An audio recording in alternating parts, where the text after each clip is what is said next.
Hello guys, তোমরা সবাই কেমন আছো? প্রতিদিনের মতো আজকেও আমি আমার রান্নার ভিডিও নিয়ে তোমাদের সামনে চলে এসেছি। তো আজকে আমি কি রান্না করব দেখো।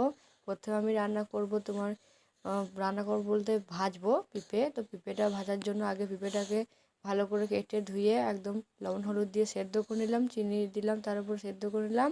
সেদ্ধ করে নেওয়ার পর তোমার তেল দিয়ে, তেলটা গরম হয়ে গেলে ওর মধ্যে গোটা জিরে, শুকনো লঙ্কা দিয়ে কুচনো ধনেপাতাগুলো একটু ভেজে নিলাম।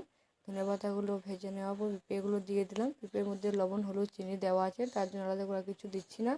তো সেগুলোকে একটু সব কিছুর সাথে ভালো করে মানে মিক্স করে ভেজে নিচ্ছি। তো ভালো মতো ভাজা হয়ে গেলে ওটা নামিয়ে নেব। তো এখানে আবার করবো দেখো আমি সবজি দিয়ে একটা ডাল।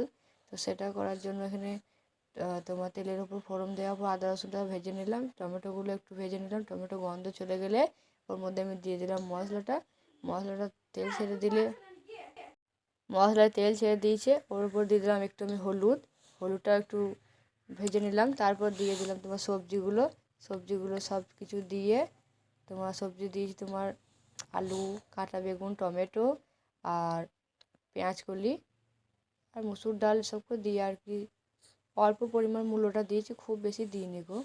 তো সেগুলোকে ভালো করে লবণ হলুদ দিয়ে কষিয়ে নিলাম। তো কষিয়ে নেওয়ার পর মুসুর ডালটা একটু জলে ভিজিয়ে রেখেছিলাম, তা সেটাকে দিয়ে দিলাম। সেটা দেওয়ার পর কিছুক্ষণ মতন ভালো মতো কষিয়ে নিচ্ছি।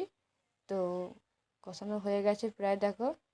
তো এখানে কি করবো, এবার ঢাকনা দিয়ে সেদ্ধ করে নেবো। তো ঢাকনা দিয়ে কিছুক্ষণ মতো সেদ্ধ করে নেওয়ার পর তরকারিটা আমি নামিয়ে নেবো। তো দেখো আমি আজকে মেনুতে করেছি ভাত, তার সাথে পেঁপে দিয়ে ধনেপাতা ভাজা, আচ্ছা সবজিটা আজকের মতো আমি